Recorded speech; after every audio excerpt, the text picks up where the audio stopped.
Room 1. A Royal Chapelle. Strides of growth turn young girls to young ladies. Mischief in boys to young men, finding themselves one day before the holy sacrament of God, coming of age, or to age that is coming to each of us. The air of fragrances, its smoke billows along the corridor to the mantle, where one adorned before a crucifix comes to tell us the way. In youth, we simply crawl beneath the sun to be observed and watched until the day we are told to enter the chapel, where we sit as sinners, rise in the same cloth, but kneel to enter somewhere higher. The age of who we are begins under the orthodox of time. The bells ring, and she is no longer a girl. She enters the world a woman, unmarked, unwritten, unblemished. Who will emerge from the baptismal water marks this day forevermore.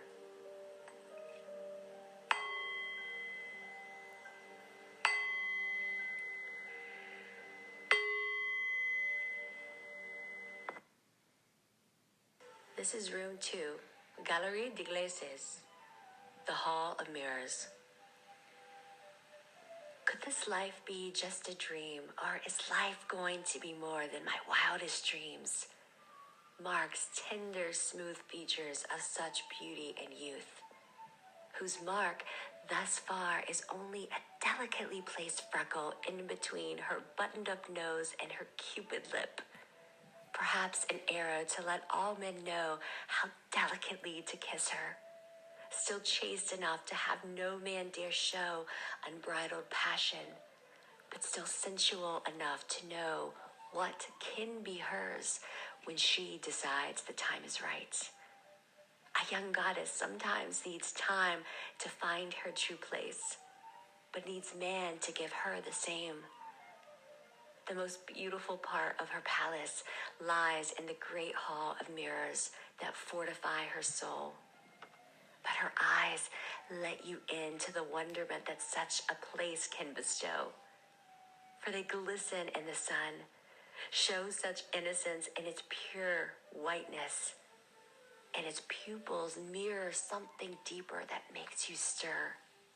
Vexed you can be, in awe you should be. She is a gateway to God. There is no darkness around her. She is every ray of sun, but do not stare directly at her or someone will get burnt. Learn to walk her hallway with caution and tenderness, for she is still yet to bloom, and you do not want to leave too soon or you will miss what is to come. Find your nectar where you will for now, but back to her you will come. Room 3, the King's Chamber. Do all men fancy dark mahogany wood? Is it to emanate strength, or the tendrils of cages, she thought? She closed her eyes and tried to remember when his fingertips had so delicately marked her clavicle, as the dance had ended and he had whispered, "You are mine." It was as if the sun shone that night and the moon had took pause. The king's fondness for beauty was known. The whispers of her youth and purity solidified her fate, though her belief in love made her think she could be crowned something more. And that she was. The first night in the king's chambers, she did not know what would await. Unaccustomed to man's touch, she trembled waiting for him to retire. When he finally came to rest, He was half drunk. His soft fingers were gone, and all she could feel were hard edges, like the mahogany all around her. I have the power to make you queen, he screamed at last. And though he burst through one layer, she built up another in its place. When innocence leaves unjustly, the softest heart can harden, no matter the chamber nor the ornate wood. She was the power of her.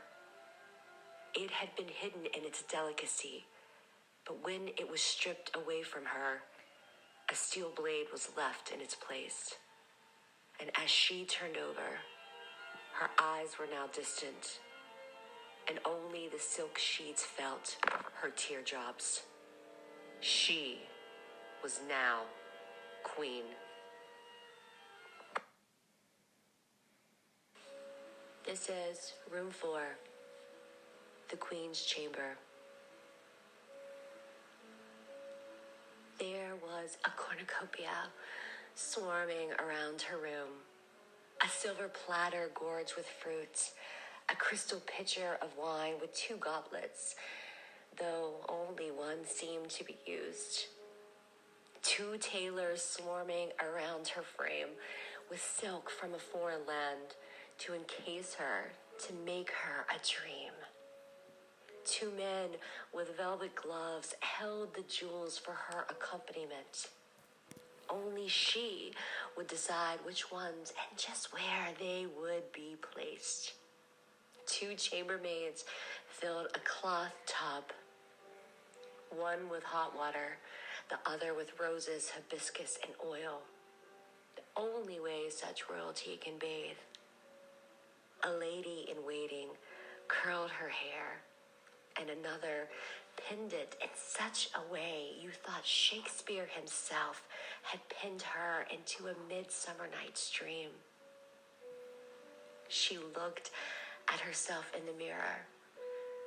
All around her were admirers, but she was alone. Yes, she met his fingers and his manliness every night, but she was a distant star, waiting for a real contact from some identified flying object to land. She learned in those days how to present, but she refused to learn how to be present. For that was the only last gift she had left to give herself. Now, the definition between those 2 words, she would not give that one part away so easily like she had done for the other before. Present or be present? Be present or present? The answer lies in the Queen's chambers, just as she does, alone.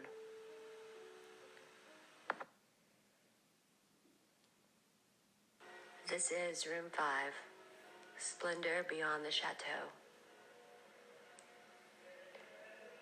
The palace may be more fortress than grandeur.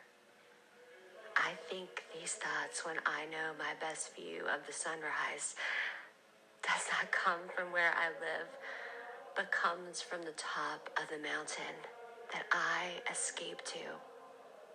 When saddled on a horse, its galloping legs cannot help but splash the morning's dew upon my face.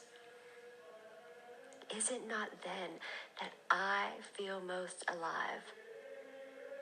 And perhaps I then get a chance to see the setting of my past with the horizon of my future. She was never the domesticated type. If anything, you'd find her crouched over with book, pen in hand, or knee-deep in the mud of the river, trying to catch fish.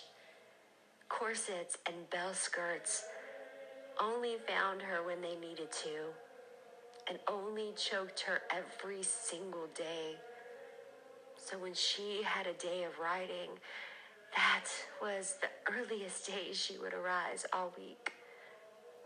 It was a day like no other, for it was a day she could just be. However, this time, while they were searching for herbs rather than foxes, Her Highness stumbled upon a young doctor talking about the evolution of medicine, the power of certain flowers, their healing ability in the simple earth. He was placing a simple mixture on the foreheads of the sick. As he said, please get out of the way. He did not know who she was, or more if he did not care. Who, she thought, was this creature that had landed? What she found beyond the palace walls that day would change her. For she, for the first time, saw life itself. For she felt her breath for the first time. This is room 6, the Gallery of Great Battles. What is duty? What is fidelity? What is freedom? What is pain? Yet, what is tenderness? What is fealty? What is becoming? What is finding your way in the arms of you when no other has ever felt me like the way you do? Why am I to become a sinner in this life? Because of the freedom I find in you. I was lost in the wilderness my whole life until I found the rock where you pulled the sword from the stone of my heart and you released me to the place where my hard edges softened and I started to believe that I was here to understand how soothing my pain could be found in the mixture of the mud, of the earth, where melt was sun and your tender touch. I could believe there was more to my existence than simply believing, to where for the first time I was seen and not just seen. Why do my tears have to be the reason I live? Where my morning light may be because I get to see you in all of its light, so that I can exhale and feel light finally at last.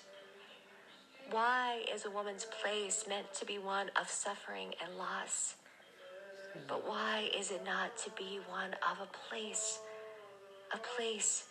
that you gave me, a place that I can finally call home?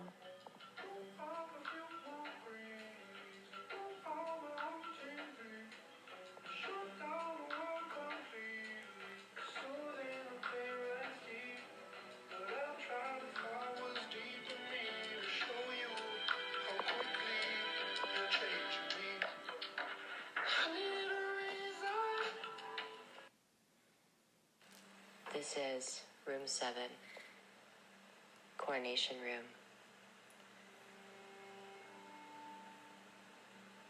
He encases me in a crown. Man can have the whole world and lose his soul. I can have all of my people's freedom, but I lose you. That was my choice. That is my duty. Deny the flesh and the heart to serve the people around you. I am crowned in such endeavors, but a flower crown to make me like a goddess is a crown of thorns to deny me you. I'm not allowed to have both. I must choose between the two. But don't you see, no choice is ever mine. I simply am to show up, be diplomatic and nod, pretty enough for looks, and envy and infatuation. But I have to be aloof enough that no one dare get close. Keeps me perfectly distanced from feeling, and perfectly close enough to keep me under your metal wing. I nod, I smile. No, the wittiest phrase is, everyone loves me, yet no one is close to me. And now I am to hide how you were torn from me. He sent me your pocket watch in a velvet pouch of red to remind me of the blood that was shed. And for what? For me to keep time on every second I am not with you. How am I not to boil without spilling over? My crown grows too heavy, just like my soul. Coronated in red, throwed in loss, I feel I am no longer me. Oh, am I just a mere queen in service to a king? Or is there something else that is brewing in me? This is room 8, Africa, Crimea, and the Italy rooms.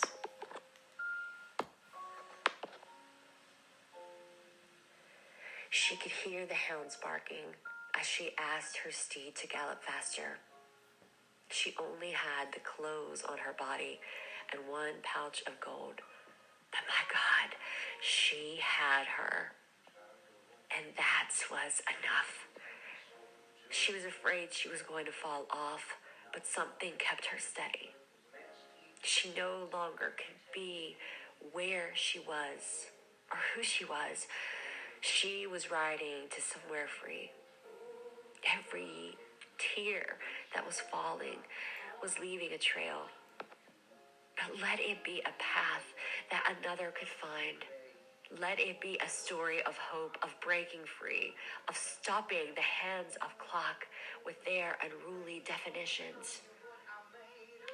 That she was stopping, for her heart had already stopped, and she needed it to beat again. The forest grew deeper. The moss around her became greener. She was escaping the territory lines and was entering new country. She didn't know where she was heading, but it was nothing less than free. The dog sounds became distant, and all she could then hear and feel was that heart beating in her chest. She no longer had anything to call her own, but her own she was becoming. Her horse began to sense where the journey was heading, and he would not stop until she got there. The land began to change, as did she.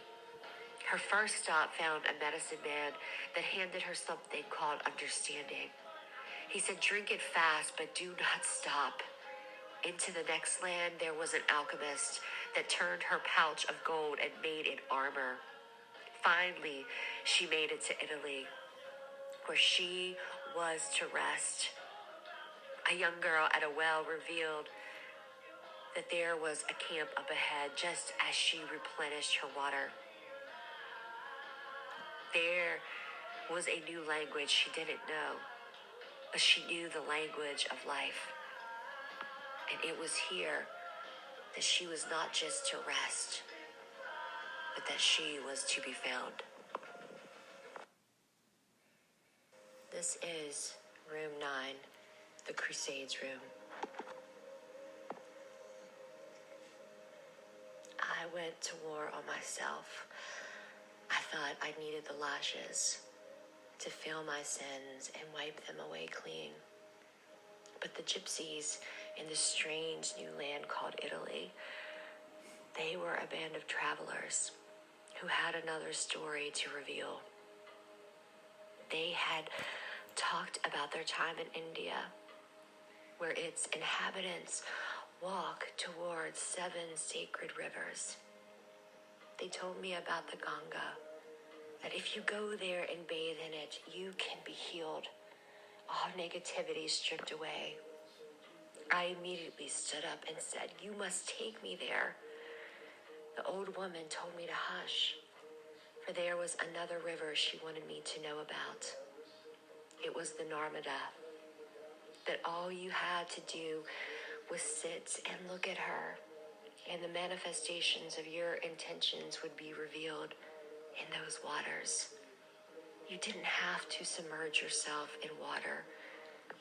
You simply had to come and sit and lay before her. She asked, "What are you doing now?" I said, "I am sitting here with you and I am listening." She said, "Exactly," and pulled a vial from her bosom and said, "This is from the Narmada." I looked at it as the sun glistened through the glass, and my tears began to fall. "Your crusade is over."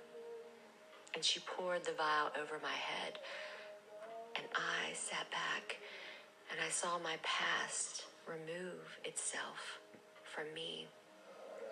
My future still was something murky in my eyes, but my present was peace.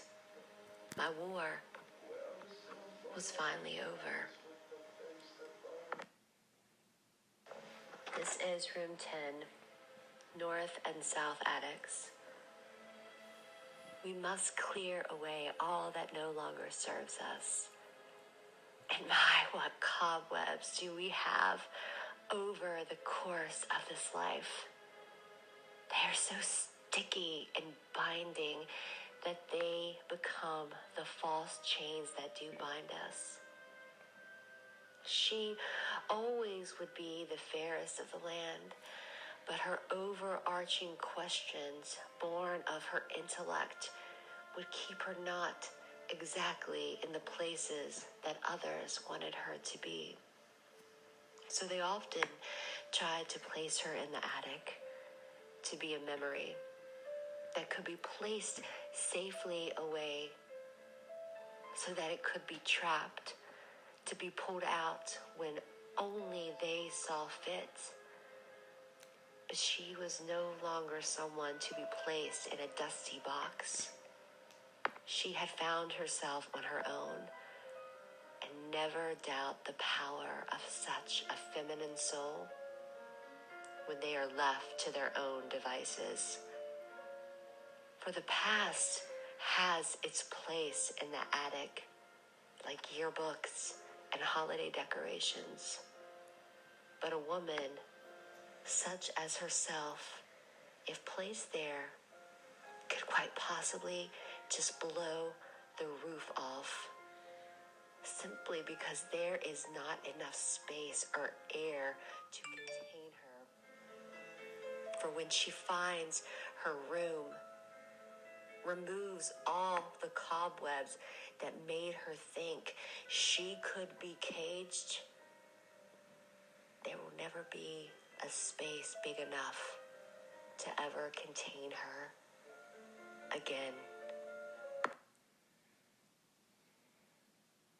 This is room 11, the Hercules Room. Whether she liked it or not, she had to return. Whether it was to collect her things or for him to see her now in all her glory, there comes a time when we must meet the day, especially after we have met the night and found the sun to bask on us again. She knew he could sentence her to death with acts of treachery, but she knew he would dare not, because he had put her through so much, and she had survived. Every stroke of his blows from the hand every unkind, unfulfilled promise, unloyalty he had ever given her. And she knew that this was her time to finally show him what he had had and what he now had lost. To bear witness of the love he took from her, but for him to now see that she would love again. It wasn't to be in vain. It was simply to be loyal at last to herself. And so when she walked through the palace doors, her feet were lighter, even if her heartache was still heavy. She knew why he placed all those mirrors where he did, and she could finally feel all of the sun bouncing off of her, on every feature, on every crevice, even on every place that tried to hide. When she announced herself, he gasped and said, "You returned." She said only for a moment. He then told everyone to leave and tried to embrace her and said, "You are my love." She said, "I never was and I never will." His eyes for the first time showed their liquid, and her eyes for the first time began to shine again. And he knew that she was free, and she finally knew that she was as well.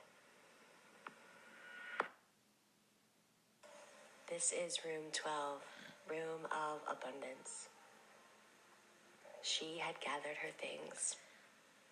The cardinal had annulled their marriage. For my, under the eyes of God, where there is gold, it becomes easier for things to become undone, even holy matrimony. Her handmaids were crying, but she wiped their tears and said it was fine. He dared not see her off, and she did not want to see him. And so she saddled up and rode back to the gates of Paris on her own. She found a small apartment near the banks of the river, for that was all she needed for now. It had 2 window sills, each with a plot of posies blooming underneath, a blue door with a bronze knocker, but it had a balcony that looked out towards her future. Her armoire was filled, well, more than filled with her finery. A jewelry box marked the decadence that she had become accustomed to, but she had a trunk full of parchment, incense, and perfumes, quills, and a wooden box with 10 vials of ink, 12 books, 3 pillars of wax, and 1 seal. For now, everything that she would write would be stamped by her own ring again. As meager as it was, she was now in the room of abundance, a room that was all hers. The evening's light came in, and she found the oil at the desk and lit the lamp in front of her. Tonight, she would do what she had longed to do, and that was write, drink wine, and finally be free. For what others need to define by currency, some merely need the currency of freedom to fill their coffers of life. What you may see and call a pauper, I call a lord of the next world. What you call a lord in this land, I call a pitiful swine, whose riches only lie in this world's dirt. And she finally realized what that meant.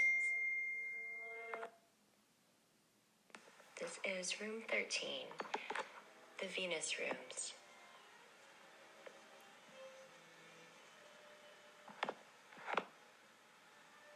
Men, they say, are from Mars, and women, we are from Venus.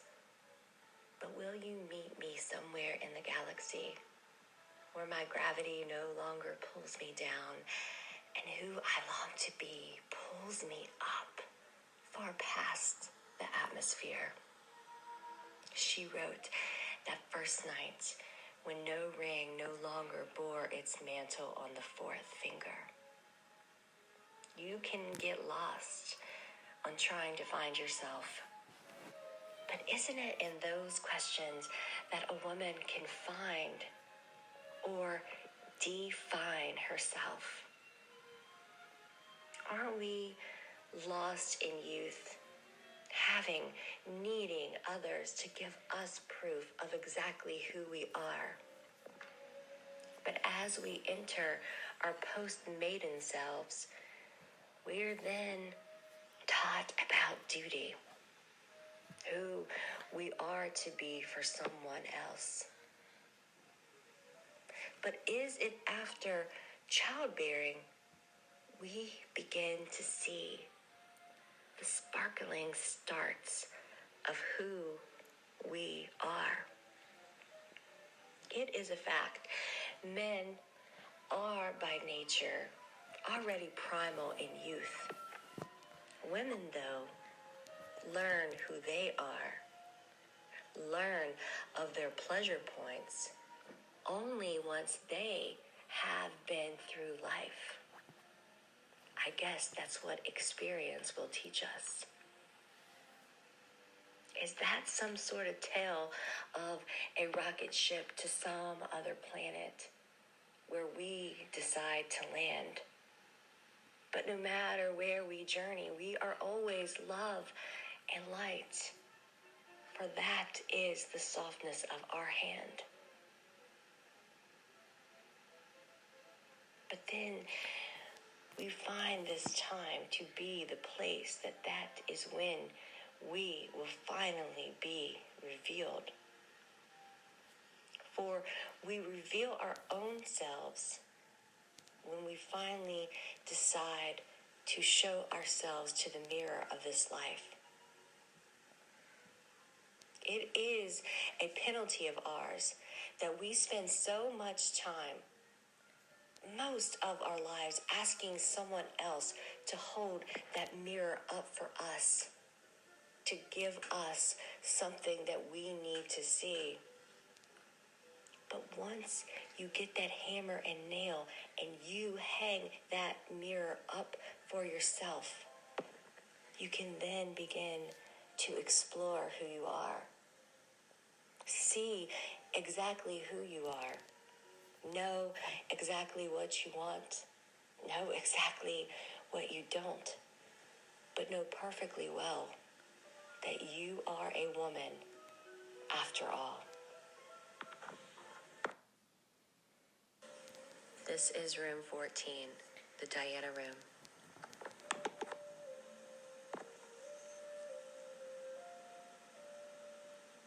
I do not know if I can ever walk to the river again, taking that same path, especially now that it's summer, when the oats have grown so high that walking there, I cannot help but let my fingers be tickled by their tops.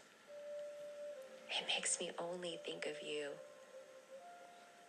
Every caress you ever gave me, it made me feel alive. You told me you had to kiss every freckle on my being, just for posterity's sake. Your nose had to trace every line of my symmetry so that when you weren't with me, you could outline who I was in your mind. So that no matter what, you were right there with me, no matter the distance or the time. And then you would put your ear so close to my mouth, telling me you had to hear every sound I made of pleasure that you gave me, so that maybe you could bottle it up and take it with you as an elixir. Such a man of medicine gave me the right potion of my healing. But then you swallowed the poison to just be by my side. And now you are not here. And I am left to be like the goddess Diana. I am left to roam these hunting grounds and to meet the sun every day.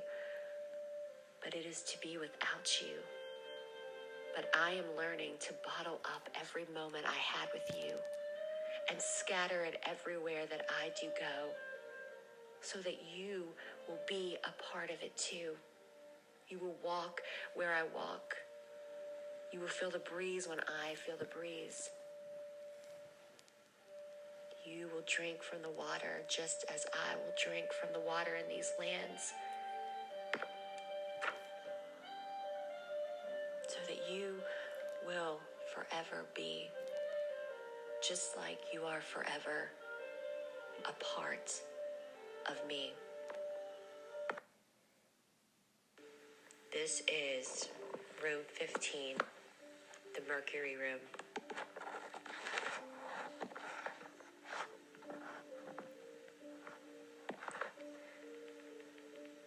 She had traveled to so many lands. She had found her feet, though, amongst the stars. She didn't know why her roots had released themselves from the earth, but there she did float, high enough to see the world that had been around her, the terrible ways she had once become, but the spirit that she now was. She had learned to set her own self free, but pledge allegiance to something that is truly more than free. She was a woman, but she was now understanding that she was so much more. Above the clouds, we feel the wind's breeze, but we can see what such winds can do on the land if not careful. Hurricanes can brew, causing destruction. Their wings can carry dust from other continents to cloud the skies that others live in. Or it can bring seasonal rain to a parched land. That is the ability and the mystery of the words we speak. She used to speak for her own survival. She now saw her words to be something more. If she was no longer to be a slave of this world, but a guide to something else. The temperature keeper of man, the sign of Mercury, the sign of what could be when we finally let go and embrace the heat of who we are. This is room 16, the Sun King's room. This is the last one. Every step she had ever taken finally began to make sense. Every heartbeat, every loss, every struggle, every cause had led her to the one door that had always been locked. People talked about what lay within it. No one knew where the key was. She had left for her daily errands, found a pheasant to purchase for dinner, a carafe of wine, some cheese, some bread. But she went to the end of the market, as she would occasionally do, to see and smell the fragrances of those from another land. It was her inspiration in between writing and figuring out her next steps, that she liked those from another land so that she could wonder about their journey and how they had gotten there just to come and sell their goods. For travel was still hard those days of yore, and famine and disease would always be a part of a journey anywhere. But yet those strong souls found themselves in the city of Paris. They had made it here, but why? She had picked up a block of frankincense. Ah, the aroma it made. She could envision herself in some temple of gold just through its smell alone. She could almost see those praying, bending down in reverence to something higher. Just then, an old man touched her hand and said, "I've been waiting for you." She was perplexed. He said, "The key is finally yours." She knew not what he meant, but she said, "Thank you." "Don't be afraid to use it," he said, as she handed him 2 gold coins. She sat staring at the key all day, twisting it in her hands, holding it up to the light. It bared an inscription that she could not read. She slept with it that night and dreamed the most vivid dream. She was on the coast. Men were bringing in fish and crustaceans. The sky was hazy. She could taste the salt on her lips, felt the sun through the clouds cracking them, but saw a well amongst the sand. As she drew closer, the same child she saw in Italy was there at this well. And she said, "I know you are thirsty, but up ahead there is a camp for you to rest." The same line again. She touched the child's face gently, and the little girl for the first time smiled. She then awoke. It was dawn. The sun was about to make its rise. She summoned her steed and rode chasing the sunlight with a galloping force she never knew was possible. It was as if they were floating. And she arrived back at the palace, pushed through the guards, and with that key, she unlocked the door that no one had dared done. Every river of light burst through that room as the door flung open. It was called the Sun King's Room. Legend had told, but the one who had opened it was her. Everyone around her bowed, even the king at last. The reign of light began that only a woman can do.